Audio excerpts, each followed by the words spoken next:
السلام عليكم، ازيكم يا حبايب قلبي؟ عاملين ايه؟ يا رب تكونوا بخير. وحشتوني والله كتير. النهارده بقى هنعمل مع بعض نفرز الفلفل.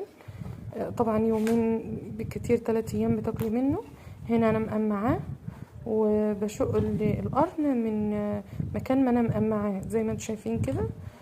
ولا بقى علشان تطلعيه من الميه بتاعته هيتصفى في ايدك على طول، بدل ما انتي بتاكلي هتشيلي القرن هيبقى مليان ميه، هيبهدل الدنيا. حبايب قلبي، يا ريت ما تنسوش اللايك والاشتراك وتفعيل الجرس عشان يوصل لكم مني كل جديد. هنا بقى زي ما انتم شايفين كده نخلص الكميه كلها، افتحها مكان ما انا مقمعاها كده من تحت كده و... وهنحط ميه. بصوا احنا طبعا انتوا عارفين ان الجو حر. الميه لو حطيتيها بارده قوي يعني من الجو بتبقى سخنه بتاثر فيه. لو حطيتيها لا في فتره بس.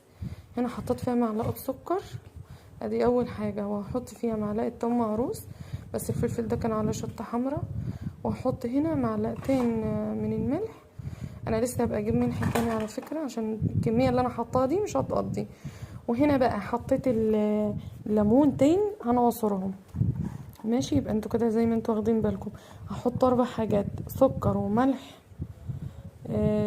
هجيب ملح تاني دلوقتي هحطه، لان الكميه اللي انا حطيتها الاول المفروض يعني هما بتاع 5 معالق، يبقى 4 حاجات: سكر وملح وتوم، توم مهروس والسكر والملح والليمون. ماشي، انت كده ممكن تحطيه كده بالطريقه العشوائيه زي ما انا عملته كده، وتحطيه في البلاستيكيه زي دي لو انت مش عندك برطمان او علبه بغطا، وتملى كيس ميه وتحطيه عشان يضغط الفلفل اللي تحت ما يسودش او يزرق. انا بشوف عند ناس احمر كده او مسود. لا، انت كده الكيس ده هيضغط الفلفل ينزله في الميه، وبعد ما لونه يغير بعد 3 ايام هتشيلي الكيس خالص، واللي هو تبداي بقى تستعمليه عادي وهتحشي الكيس من عليه. انما انا هنا بستخدم علبه زي دي وهكبه فيها. وباجي بوريكم دلوقتي ان انا بقلب الفلفل كله، هقلبه وهوريهولكم دلوقتي اهو. بس الطبقه اللي على الوش بس بقلبها كده علشان يبقى الفلفل القرن كله يبقى لحق الميه اللي هي الحقيقه اللي تحت. والقطعه اللي تحت دي مش مشكله، يعني دي اللي بيبقى فيها التقاوي. انا هنا بوريكم ان انا حطيته ازاي. يعني باجي عند المفروض يعني باجي عند الوش كده وبروح قلبه القرون اللي على الوش كلها زي ما انتم شايفينها معايا كده. طبعا هصبر عليه، يعني المفروض ده يوم الخميس بالليل، ما صبرتش عليه اللي هو يوم الجمعه ويوم السبت الصبح اللي هو كنا عايزين ناكل منه.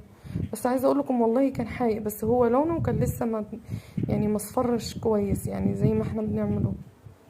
بس هو لحد ما يعني لونه كان حلو برضو يعني. وما شاء الله شايفين معلقه السكر بتخليه يبقى اللي هو يبقى مقرمش شويه، اللي هو مش طري، تخليه يقرش شويه. هنا زي ما انتم شايفين كده ده الفلفل، وبرده في فلفل تاني حامي هتشوفوا. اللايك يا حبايب قلبي.